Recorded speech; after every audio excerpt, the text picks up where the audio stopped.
Be happy to. Thank you, everyone, again, for being a part of this. I'm so pleased and proud to work with Robert and the good folks at Sunshine Cathedral to just have an opportunity to say a word or two about my daily meditations. If it's your first time, this goes through Lent. We do it every day at noon Eastern Standard Time. And my commentary is about the meditation that I post every morning before dawn when I'm praying on Facebook.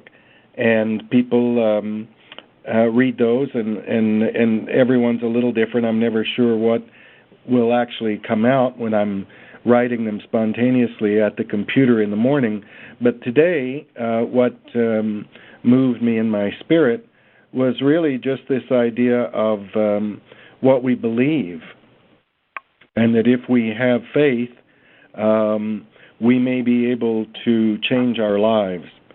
You know, I'm a Native American, as many of you know, and one of the things that we've often said in our tradition as Native people is that one of the differences between our spiritual way of life and perhaps more of a Western-style spiritual way of life is that many Western folks are raised with a very strong bias toward don't believe it if you can't see it. And that's really been very helpful in many ways to humanity because it's led to our scientific theories that we have to test every hypothesis. We have to do all of the research that is required before we claim that something is true.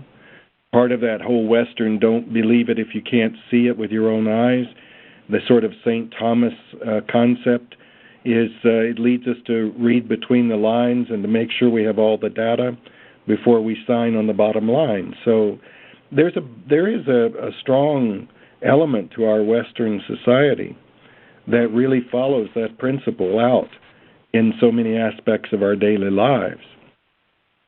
But you know, on the other hand, as a Native person, and I think I speak for people of all cultures who follow a spiritual tradition, a lot of us who are sort of spiritually minded would say, well, yes, I can appreciate the value of that dictum or of that idea, but you know, a lot of times spiritual life is just the reverse. You're not going to see something if you don't believe it first. Right. Isn't that sort of what Jesus told Thomas? Didn't I tell you, Thomas, if you would but believe, you could see? He certainly said it to Martha when he went to raise Lazarus from the dead. He said, didn't I tell you, Martha, if you'd but believe, you'd see? So this whole idea of believing something in order to see it is an important way for us to sort of refresh our lives during Lent and to wake ourselves up.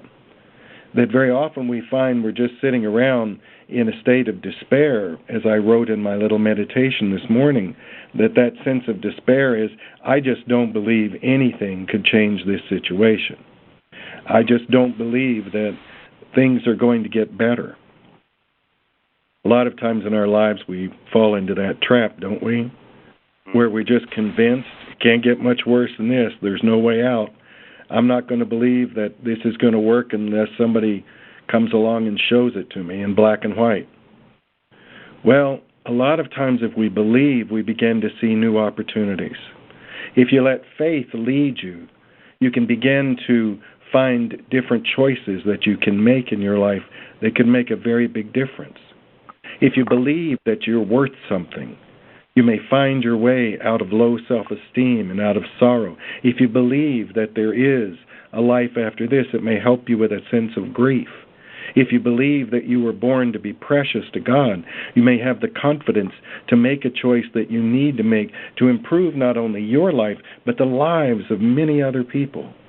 What we believe about ourselves, what we believe about one another, what we believe about the God who created us all, makes a difference. It opens up our vision.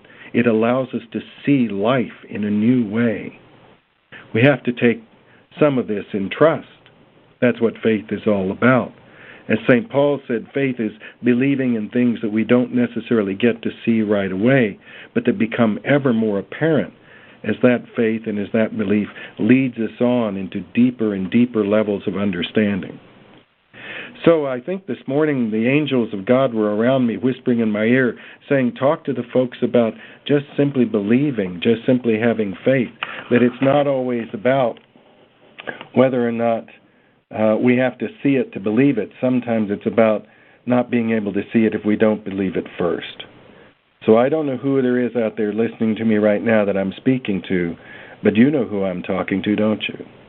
And you know why you were brought here to hear this message, and you know how important it could be for someone that you could share it with.